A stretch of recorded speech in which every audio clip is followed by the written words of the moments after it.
Hola, un saludo para todas las personas que ven este video.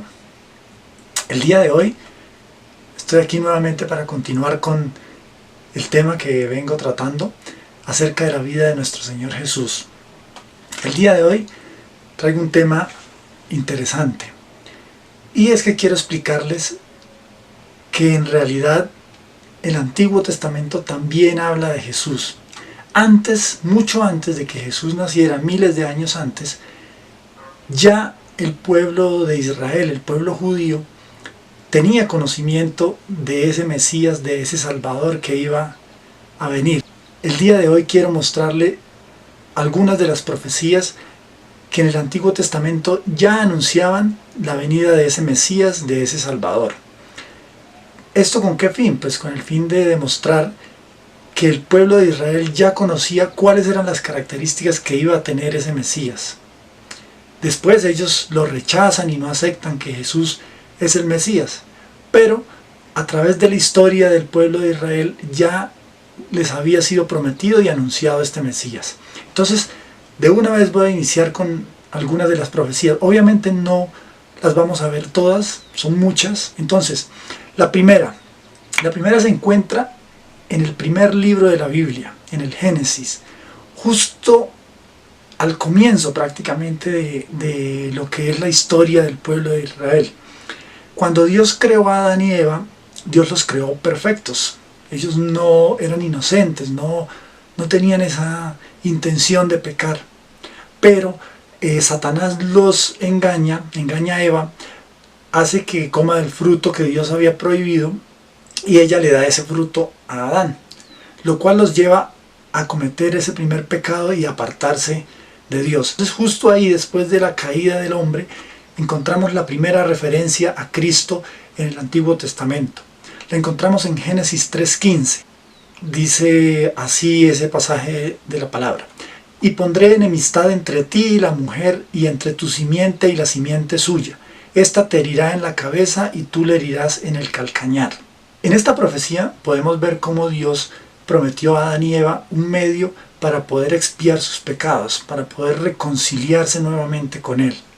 Entonces le dice ahí a Satanás y a Eva, que están presentes, les dice: mira, yo voy a poner enemistad entre ti, Satanás, y entre la mujer, entre tu simiente, la simiente de Satanás, y la simiente de la mujer. Dice: esta te herirá en la cabeza. En la simbología hebrea, una herida en la cabeza se considera una herida mortal. Es decir, la simiente de la mujer, te va a matar, le dice a Satanás, te va a destruir. Y tú le herirás en el calcañar. Lo mismo, una herida en el calcañar o en el tobillo, pues no se consideraba mortal. Entonces, esto fue precisamente lo que sucedió en la cruz. En la cruz, Satanás le causa una herida a Jesucristo, que lo lleva a la tumba, pero Jesucristo resucita. Es decir, esa herida no fue mortal. Mientras que Jesucristo, a través del sacrificio perfecto que hizo en la cruz, pues venció totalmente a Satanás y lo destruyó completamente. La segunda profecía la encontramos también ahí en Génesis y nos muestra que el Mesías sería un descendiente de Abraham. La encontramos en Génesis 22:18. Dice: en tu simiente serán benditas todas las naciones de la tierra, por cuanto obedeciste a mi voz. Entonces, luego de que Dios escoge a Abraham para formar de él una nación especial, que era la nación de Israel, pues Dios, como ve que Abraham le ha obedecido en todo lo que él le ha pedido que haga, entonces le hace esta promesa: en tu simiente serán benditas todas las naciones de la tierra, por cuanto obedeciste a mi voz.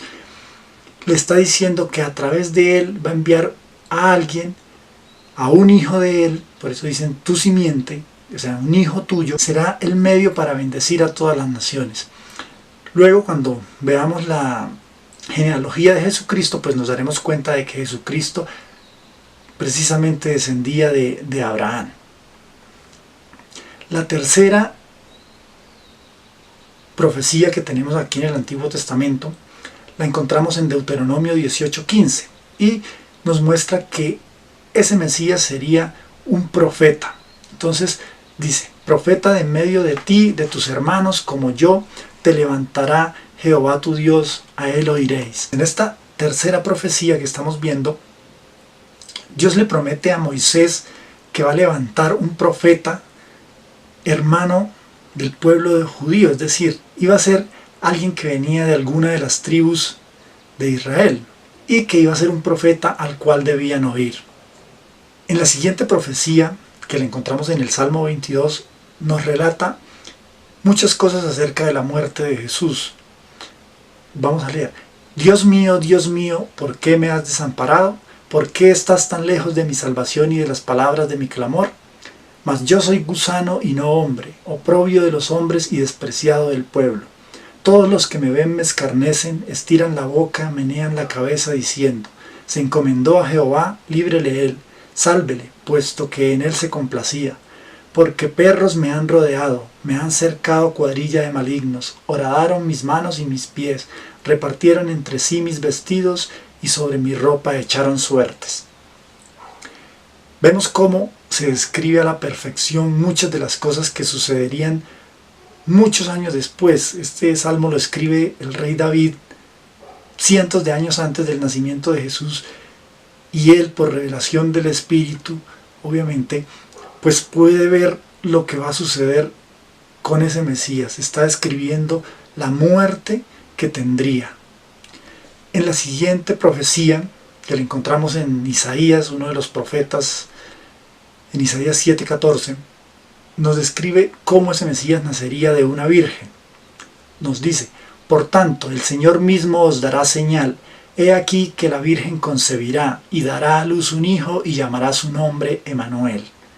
Es impresionante esta profecía porque también cientos de años antes del nacimiento de Jesús, el profeta Isaías ya les estaba diciendo, mire, Dios les va a dar una señal para que ustedes entiendan cuando llegue el Mesías. Él va a nacer de una virgen. Y pues esto era algo impresionante porque obviamente la concepción de un hijo no puede darse sin tener relaciones sexuales. Entonces, que una virgen diera a luz un hijo era algo pues realmente imposible, algo que solamente Dios podía hacer, y era una señal increíble para demostrar que el que nacía de esa virgen era el Hijo de Dios. No era un hijo de hombre simplemente, sino era el Hijo de Dios. Y también otra parte importante dice, y llamará su nombre Emmanuel. Entonces alguno podrá decir, bueno, pero si el nombre que le pusieron fue Jesús, ¿por qué aquí decía que se llamaría Emmanuel?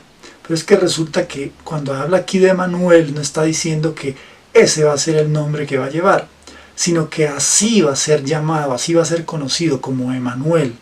Emmanuel significa Dios con nosotros. Lo que el profeta estaba diciendo es, miren, ese niño que va a nacer no es un niño cualquiera, es el mismísimo Dios que va a estar entre nosotros. Entonces ya les estaba diciendo que Jesucristo no iba a ser solamente un hombre, sino que también iba a ser Dios. El profeta Isaías nos muestra que ese niño iba a tener muchos atributos de Dios. En sí, pues nos está diciendo que iba a ser Dios. Dice en Isaías 9:6, porque un niño nos es nacido, hijo nos es dado, y el principado sobre su hombro, y se llamará su nombre admirable, consejero, Dios fuerte, Padre eterno, príncipe de paz. Aquí el profeta nos da muchas características que son atribuidas solamente a Dios, y con esas características está definiendo al Mesías que había de venir. Entonces nos está confirmando que ese Mesías es Dios mismo, encarnado, nacido de una mujer. En la siguiente profecía, el profeta Isaías nuevamente nos describe ahora los sufrimientos que padecería el Mesías. Lo encontramos en Isaías 53 y dice así, despreciado y desechado entre los hombres, varón de dolores, experimentado en quebranto, y como que escondimos de él el rostro, fue menospreciado y no lo estimamos. Ciertamente llevó él nuestras enfermedades y sufrió nuestros dolores, y nosotros le tuvimos por azotado, por herido de Dios y abatido. Mas él herido fue por nuestras rebeliones, molido por nuestros pecados, el castigo de nuestra paz fue sobre él, y por su llaga fuimos nosotros curados. Aquí nuevamente vemos cómo sorprendentemente el profeta, hablando obviamente de parte de Dios, pues da esas características o esas situaciones que tendría que sufrir el Mesías. También había sido profetizado que nacería en Belén. Esto lo encontramos en Miqueas 5:2. Pero tú, Belén Efrata, pequeña para estar entre las familias de Judá, de ti me saldrá el que será Señor en Israel, y sus salidas son desde el principio, desde los días de la eternidad. Aquí el profeta anuncia que Jesucristo nacería en Belén. Cientos de años antes también ya sabían en qué ciudad iba a nacer. Y otra cosa importante de esta profecía, dice, y sus salidas son desde el principio, desde los días de la eternidad. Nuevamente está confirmando que ese Mesías no podía ser un hombre sencillamente, tenía que ser Dios, porque para que alguien sea eterno debe ser Dios, solamente Dios es eterno. Entonces, cuando dice que sus salidas son desde el principio, desde los días de la eternidad, nos está hablando de que Jesucristo tenía que ser Dios. La siguiente profecía nos narra o nos describe la entrada que tendría en Jerusalén. Una semana antes de morir, el Señor entra a Jerusalén y el pueblo lo estaba celebrando y reconociendo como ese hijo de David que había sido prometido. Entonces lo encontramos en Zacarías 9:9. Dice, alégrate mucho, hija de Sión, da voces de júbilo, hija de Jerusalén. He aquí tu rey vendrá a ti, justo y salvador, humilde y cabalgando sobre un asno, sobre un pollino, hijo de asna. Entonces, una semana antes de que Jesús muriera, Él cumple esta profecía, cuando Él entra a Jerusalén montado en un asno y la gente está allí celebrándole y aplaudiéndole y dándole el honor y la gloria que se merecía. Pero una semana después esta misma gente terminaría pidiendo que lo crucificaran y que soltaran a Barrabás. Entonces, bueno, por un momento el pueblo lo reconoció como su Mesías, como su Salvador, pero unos días después terminaron traicionándolo. Juan el Bautista, que fue el precursor de Jesucristo, el que anunció la llegada de ese Mesías, también había sido profetizado. Esa profecía la encontramos en Malaquías 3:1, es la última profecía que encontramos en el Antiguo Testamento, y dice, he aquí yo envío mi mensajero, el cual preparará el camino delante de mí, y vendrá súbitamente a su templo, el Señor a quien vosotros buscáis, y el ángel del pacto a quien deseáis vosotros, he aquí viene, ha dicho Jehová de los ejércitos.